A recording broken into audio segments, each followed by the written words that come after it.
คณะแพทย์มช.ก่อความสุข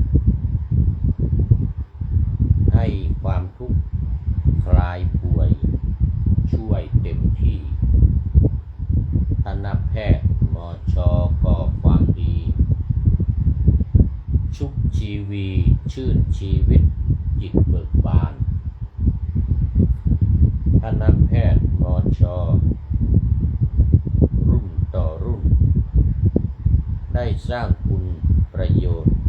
โสตพิสาร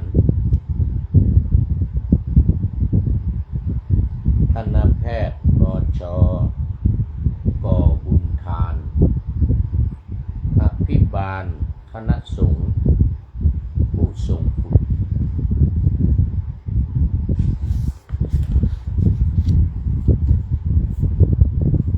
รอพอสงฆ์ทอดผ้าป่ามหากุศลพระและคนร่วมด้วย ช่วยเกื้อหนุนบริจาคปัจจัยครบสมทบทุนเพื่อเจือจุนภิกษุไข้ได้ชีวาอานิสงส์มีมากมายหลายสถานตลอดการสุขสันต์ชื่นหันษาบุญพยาบาลประเสริฐล้ำรักสัมมาเป็นบุญญายิ่งใหญ่ไปนิรันดร์ขอถวายความนอบน้อมแด่พระรัตนตรัยมีพระพุทธเจ้าเป็นต้นขอถวายความเคารพพระมหาเถระพระเถรานุเถระเจ้าคณะพระสังฆาธิการทั่วโลกมีพระเดชพระคุณพระธรรมเสนาบดีเจ้าคณะภาค7วัดพระธาตุดอยสุเทพและท่านพระครูโคสิทธิ์ปริยัติยาภรณ์เจ้าคณะตำบลสุเทพเขต1อำเภอเมืองจังหวัดเชียงใหม่เป็นต้นและขออำนวยพรแด่ท่านผู้ฟังท่านผู้ชมสาธุชนพุทธบริษัททั้งหลายวันนี้รายการนาวาวังทองของวัดพระธาตุดอยสุเทพออกอากาศทางสถานีวิทยุ2 แห่งคือวัดพระธาตุดอยสุเทพระบบ FM 96 เมกะเฮิรตซ์มีพ่อครูวรรณลบนามมุงพรหมเป็นผู้อำนวยการอาจารย์พระมหาประสิทธิ์ภาษาธิโกเป็นหัวหน้าสถานีและอาตมาภาพพระครูปริยัติยานุศาสตร์เป็นผู้บรรยายเป็นประจำวันศุกร์เสาร์และอาทิตย์เวลา 7:30 นาทีถึง 8 นาฬิกาและวันศุกร์กับวันเสาร์ภาคบ่ายเวลา 13-14 นาฬิกา2 สถานีวิทยุเพื่อการศึกษาพระพุทธศาสนาและวัฒนธรรมวัดฝายหินตำบลสุเทพอำเภอเมืองจังหวัดเชียงใหม่มีพระครูสมุทรวิสุวัฒน์วรกิจโยเป็นผู้อำนวยการนำออกอากาศเวลา 17-18 นาฬิกา5 โมงเย็นวันพุธ 14-15 นาฬิกาวันศุกร์และวันเสาร์และ 15-16 นาฬิกาวันอาทิตย์สำหรับวันนี้ก็บันทึกเสียงจากวัดป่าแดงมหาวิหารวัดของพระเดชพระคุณหลวงพ่อพระครูโคสิทธิ์ปริยัติยาภรณ์ของเจ้าคณะตำบลสุเทพ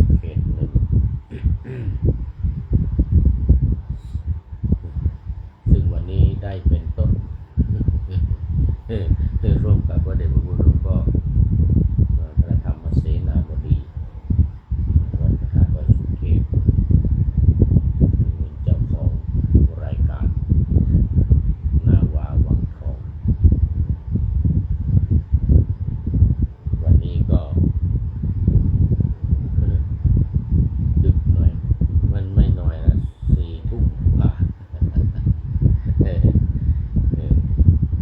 ทุ่มกว่าแล้ว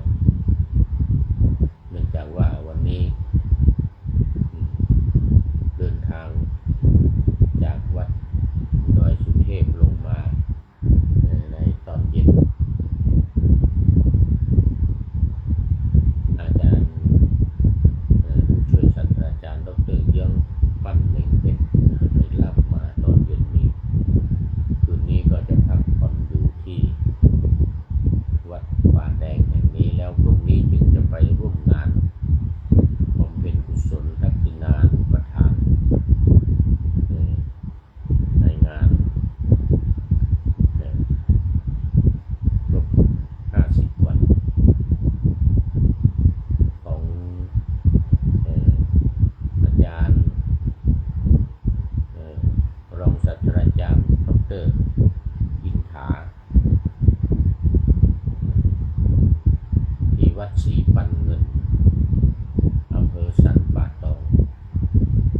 ในวันพรุ่งนี้ซึ่งจะไปตอนเช้าลงบนดอยสุเทพมาไม่ทัน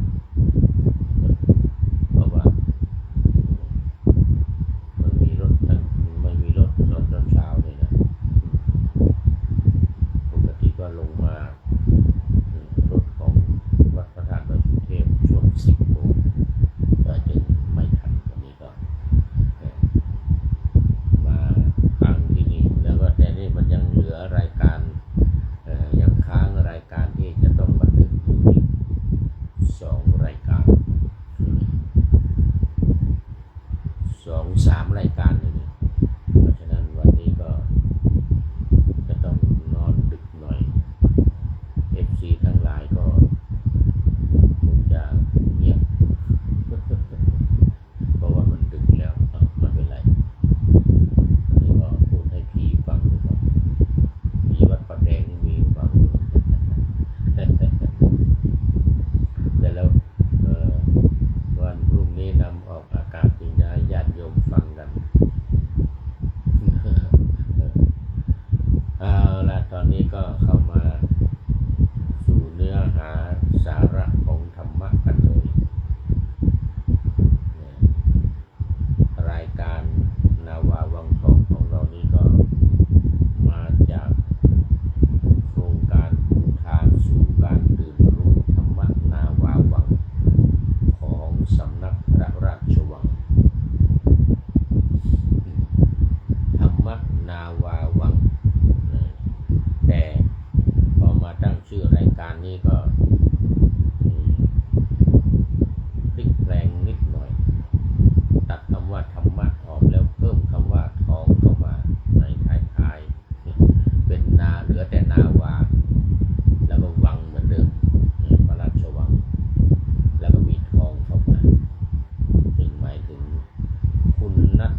เสนอออกในรายการ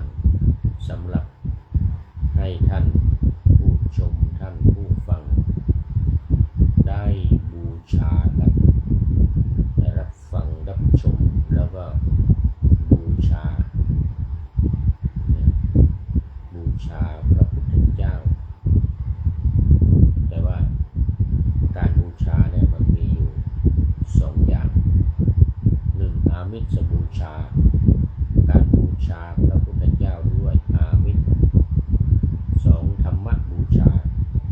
หรือปฏิบูชาการบูชาด้วยการปฏิบัติธรรมสองอย่างนี้พระพุทธองค์ทรงยกย่องทรงแนะนำว่าอย่างที่สองเป็นการบูชาพระพุทธการบูชาพระพุทธเจ้าด้วยการปฏิบัติธรรมเรียกว่าธรรมปฏิบูชาการปฏิบัติธรรมด้วยการบูชาด้วยการปฏิบัติธรรมดังนั้นรายการนาวาวังทองเรามุ่งหวังในการที่จะให้ท่านผู้ฟังท่านผู้ชมได้บูชาพระพุทธเจ้าด้วยการปฏิบัติธรรมอามิสบูชามันไม่ใช่ไม่ดีมันเป็นสิ่งของมันเป็นเงินเป็นทองเป็นข้าวปลาอาหารดอกไม้ธูปเทียนอะไรต่างๆเนี่ยมันก็ดีแต่มันไม่เท่ามันดีไม่เท่าปฏิบูชาคือการบูชาโดยการปฏิบัติโดยเฉพาะขณะนี้เนี่ยหลังจากที่พระพุทธองค์ปรินิพพานแล้วพระองค์ทรงตรัสว่าธรรมะและวินัยจะเป็นตัวแทนของพระพุทธองค์หลังจากที่พระพุทธองค์ปรินิพพานไปแล้วเพราะฉะนั้นการบูชาตอนนี้พระพุทธองค์ไม่อยู่แล้วพระพุทธองค์ไม่อยู่แล้วการปฏิบัติเนี่ยมันยังจะถวายสิ่งของจะเอาของมาถวายหน้าพระพุทธรูปเนี่ยนะกระจอก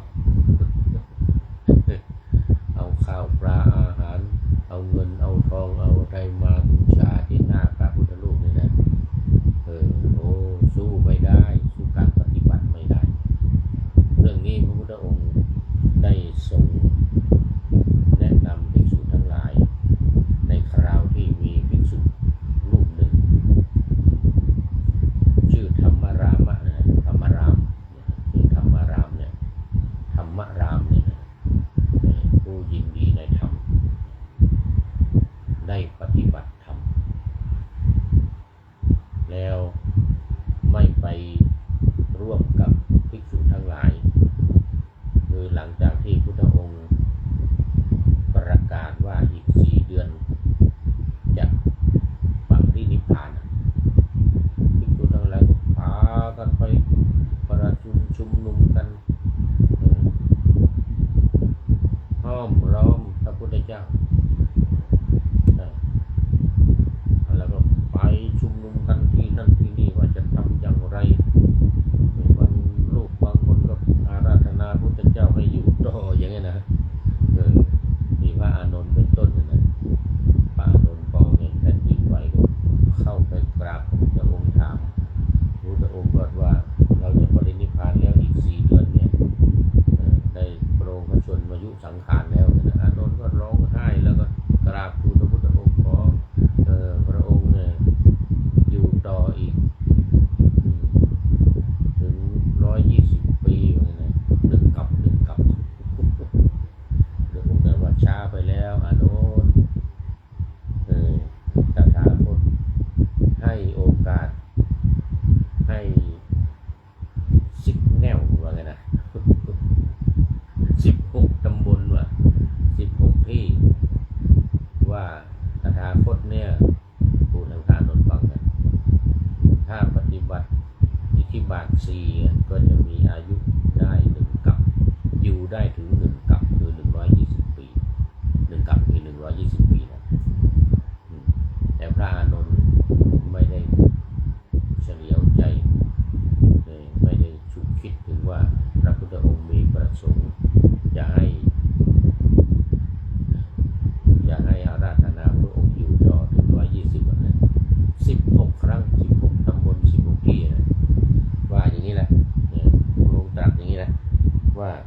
ตถาคตอย่างเราเนี่ยถ้าปฏิบัติอิทธิบาท4จะอยู่ได้ถึง120 ปีมีพระประสงค์จะให้พระอานนท์เนี่ยอาราธนาพุทธองค์ให้อยู่ต่อ120 ปีแต่พระอานนท์ไม่รู้เรื่องพระอานนท์ไม่รู้เรื่องดูมาคราวทำสังฆายนาพระอานนท์ถูกปรับมาบัติทุกคนทำไมไม่นิมนต์ไม่อาราธนาพระพุทธเจ้าให้อยู่ต่อ120 พระอานนท์ก็ยอมรับว่าไม่รู้มีงานมากก็ไม่ได้สนใจนี่นะแล้วอีกเรื่องหนึ่งที่ถูกปรับมาบัติก็จากบัตรทุกคนนะไม่ถามว่าพระพุทธเจ้าให้ถอนสิกขาบทได้เล็กน้อยแต่ไม่ได้ถามว่าสิกขาบทใดเล็กน้อยนั่นคืออะไรขนาดไหนถูกปรับอาบัติอีกเหมือนกันถูกปรับอาบัตินี่เป็นต้นนะส่วนพระรามะเนี่ยธรรมรามเนี่ยผู้ยินดีในธรรมเนี่ยไม่ไปกับหมู่กับฝูงไม่ไปสนเสเฮฮาไม่ไปโศกเศร้าเสียใจไม่ไปร้องไห้กับหมู่ภิกษุทั้งหลายเพราะมีความประสงค์จะปฏิบัติธรรมเพื่อบรรลุเป็นพระอรหันต์ก่อนที่พระพุทธเจ้าจะปรินิพพานนี่ว่าไงนะภายใน4 เดือนนี้จะต้องปฏิบัติให้บรรลุภิกษุทั้งหลายไปฟ้องพระพุทธเจ้าว่าพระธรรมรามเนี่ยไม่รักพระพุทธองค์ไม่มาร่วมกับหมู่คณะไม่มาร้องไห้กับหมู่คณะพุทธองค์ตรัสถามพระธรรมรามว่าแต่ทำไมเธอจึงไม่ไปกับหมู่คณะเรา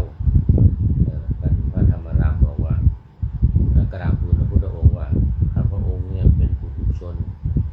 อยากจะบรรลุเป็นพระอรหันต์เลยตั้งใจปฏิบัติธรรม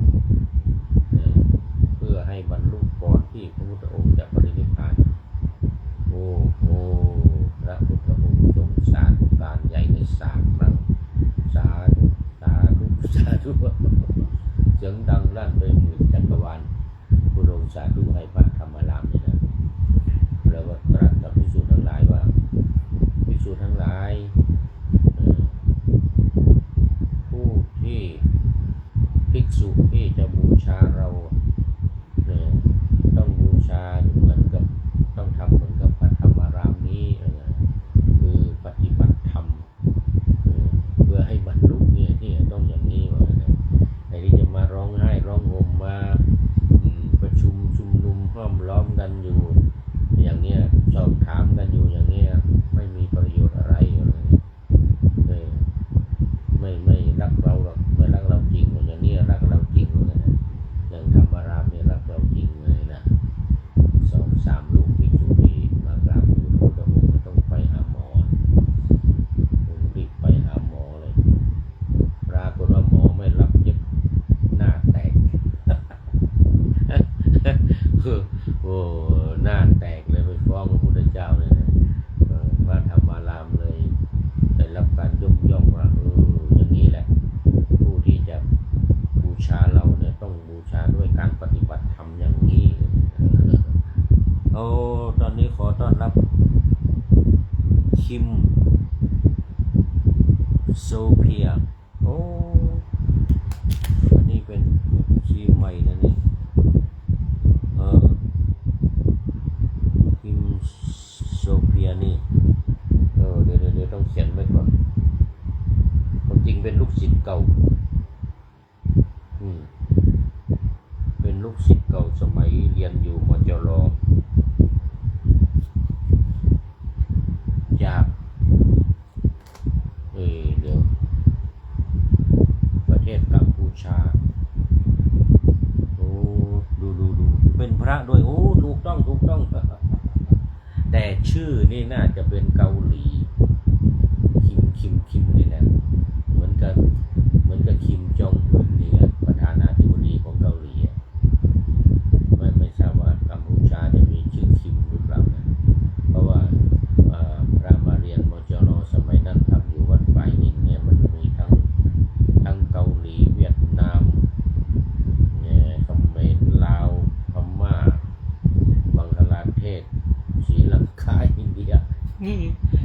ฝ่ายหญิงสมัยนั้นนะชื่อคิมเนี่ยแต่นามสกุลเนี่ยโซเฟียเนี่ยนะน่าจะเป็นทางประเทศกัมพูชาน่าจะเป็นกัมพูชานามสกุลกัมพูชาแต่ชื่อนี่เกาหลี เดาไว้ก่อนเขียนไว้แล้วต้องเข้าไปดูโปรไฟล์เอานะตอนนี้ยังไม่มีเวลาโอ้ธนาเวลาผ่านไปโอ้ครึ่งแล้วเป็นมัชเชกัลยาณธรรมโมครับท่านโอ้สาธุครับผมขอบคุณมากท่านคิมโซเฟียเนี่ยเป็นมัชเชกัลยาณธรรมโมเป็นผู้มีธรรมอันงามในท่ามกลางได้แก่สมาธิ ให้เข้ามาตอนต้นจะได้เป็นอาทิกัลยาณธรรมโมท่านในคนนเรศจิตรับตั้งให้ คนเข้ามาในรายการของเรานี่นะให้เข้ามาท้ายก็จะเป็นปริโยสานะกัลยาณธรรมโมคือมีธรรมอันงามในที่สุดได้แก่ปัญญาศีลสมาธิปัญญาเพราะว่ารายการของเรานี่เน้นเรื่องศีลสมาธิปัญญาโดยเฉพาะปัญญาขึ้นต้นนะปัญญาศีลสมาธิเป็นองค์ของมรรคที่จะนำไปสู่การบรรลุนิพพานมรรคมีองค์8ปัญญาขึ้นก่อนสัมมาทิฏฐิสัมมาสังกัปปะนี่เป็นปัญญาวาจากัมมันโตอาชีโวเป็นศีลวายาโมสติสมาธิเป็นสมาธินะดังนั้นเข้ามาในท่ามกลาง วันนี้ครึ่งรายการครึ่งกว่ามาแล้วเนี่ยครึ่งกว่ารายการครึ่งกว่ามาแล้วก็เป็นมัชเชกัลยาณธรรมโมขอบคุณมากครับผมสิทธิ์โอ้นี่สมัยนานเนกาเลแล้วหลายสิบปีมาแล้วนั่นจะ20 กว่าปีมาแล้วยังพอจำได้ถ้าไม่เกาหลีนะชื่อคิมนี่นะจะเป็นเกาหลีแล้วก็นามสกุลนี่ต้องเป็นกัมพูชาเนี่ยจากประเทศกัมพูชาโอ้โมทนาครับผมโมทนา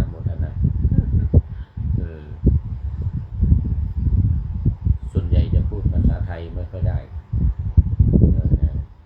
พอมาเรียน EP มาเรียนEnglish Program ขอบคุณ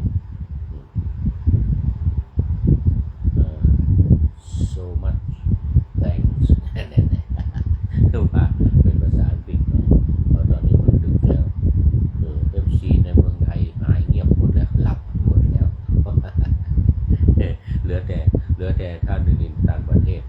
แต่บางทีก็มาจากอังกฤษบางอเมริกาบางทางยุโรปเยอรมันเอสโตเนียแล้วตอนนี้มันดึกเอาละตอนนี้ก็เข้ามาสู่เนื้อหาสาระของธรรมะกันเลยเดี๋ยวจะหมดเวลาที่จะไม่ทันเวลาเอาก็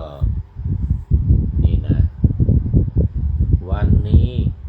ก็ต่อจากเมื่อวานนะว่าบางครั้งเราเน้นในเรื่องของการทำบุญทำกุศลถวายทานบางเทศน์บางธรรมปฏิบัติธรรม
ท่ามกลางเมืองไผ่สาลีนั้นนะ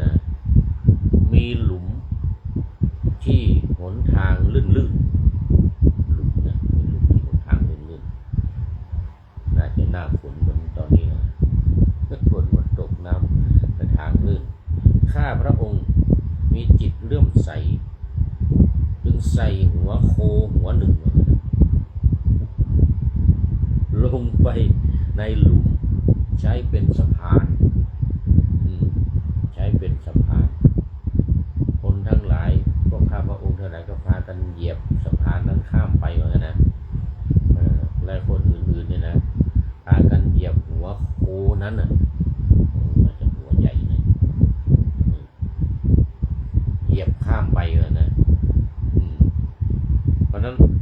ยานเนี่ยที่อัศจรรย์เนี่ยเพราะผลกรรมอันนั้นที่เอาหัวโคไปใส่ในหนทางที่มันลื่นแล้วก็พากันเดินข้ามไปเดินข้ามไปหลายคนไม่ใช่เขาคนเดียวนะโดยผลกรรมนั้นเนี่ยจึงได้มามีอานิสงส์เนี่ยโอ้ขี่ม้าขาวเข้าไปใกล้เหลาคนที่ลุงเหลาเสียงน่าอัศจรรย์เลยตอนนี้ก็พระเจ้า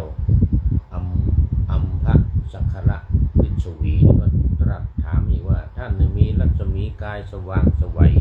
นี่ชื่อของพูดเอาละทั่วทุกทิศนี่นะและมีกลิ่นหอมฟุ้งไปทั่วทุกทิศเนี่ยเข้าถึงเทวฤทธิ์มีอานุภาพมากแต่ยังเปลือยกายอยู่เนี่ยไม่มีว่านุ่งเปลือยกายนี้เป็นผลกรรมอะไรเหมือนกันนะเปรตก็กราบทูลว่าเมื่อก่อนข้าพระองค์เนี่ยไม่เป็นคนมักโกรธนี่เป็นคนที่ใจดีไม่โกรธใครมีจิตผ่องใสเป็นนิจนี่นะแล้วก็พูดกับคนทั่วไปเนี่ยด้วยวาจาอ่อนหวานด้วยผลกรรมอันนั้นข้าพระองค์เนี่ยจึงมีรัศมีกายที่เป็นทิพย์เนี่ยสว่างไสวไปทั่วทุกทิศด้วยการพูดวาจาที่อ่อนโยนนะอ่อนโยนจะไม่ใช่อ่อนแอนะด้วยวาจาที่อ่อนโยนอ่อนไหวทำให้ได้ผลแห่งกรรมเนี่ยได้ความสว่างไสวไปทั่วทุกทิศนี่ข้าพระองค์เนี่ยเห็นยศและชื่อเสียงของผู้ที่ตั้งอยู่ในธรรมมีจิตเลื่อมใสกล่าวสรรเสริญนี่ผลกรรมอันนั้นข้าพระองค์จึงมีกลิ่นทิพย์ฟุ้งไปเนืองๆนะมีกลิ่นทิพย์ฟุ้งไปด้วยอานิสงส์นะเมื่อพวกสหายของข้าพระองค์อาบน้ำที่ท่าน้ำข้าพระองค์ลักเอาผ้าที่เขาซ่อนไว้บนบกเนี่ยนะมีความประสงค์จะล้อเล่นแต่ไม่ได้มีจิตคิดประทุษร้ายหรือจะลักเอาไปจริงๆเพียงแต่เอาไปซ่อนไว้เพราะกรรมอันนั้นข้าพระองค์เนี่ยจึงเป็นเปรตเปลือยกายและเป็นอยู่อย่างฝืดเคืองไปเอาอาบน้ำแล้วเอาผ้าไปซ่อนเอาผ้าไปซ่อนไม่ได้มีเจตนาร้ายในการที่จะลักเอาไปแต่ว่าเล่นๆเอาไปซ่อนเล่นๆเนี่ยพอมาจึงไม่มีผ้านุ่งเปลือยกายเจ้าอัมพสัคระฤชวีอยากจะถามอีกแต่ถามไม่ทันหมดเวลา คืนนี้หมดเวลาแล้ววันนี้มีท่านคิมโซเฟียเข้ามาในท่ามกลางแล้วก็อยู่ยังไม่มีคนอื่นเข้ามาแทนที่ก็อยู่ถึงเส้นชัยของรายการในวันนี้โมทนาเป็นอย่างยิ่งเป็นปริโยสานะกัลยาณธรรมโมด้วยขอบคุณมากเอามา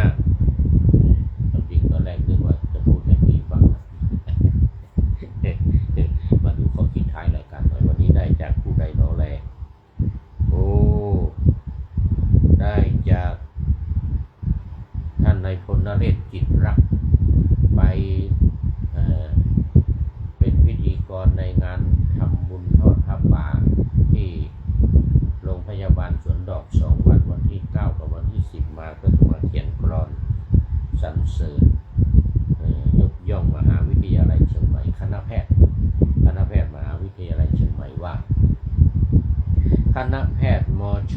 ก่อสุขก่อความสุขให้ความทุกข์คลายป่วยช่วยเต็มที่คณะแพทย์มชก่อความดีชุบชีวีชื่นชีวิตจิตเบิกบานคณะแพทย์มชรุ่นต่อรุ่นได้สร้างคุณประโยชน์โสติสารคณะแพทย์มชก่อบุญทานอภิบาลคณะสงฆ์ผู้ทรงบุญโอ้สุดยอดเลยโรงพยาบาลรอพอสงฆ์ทอดผ้าป่ามหากุศล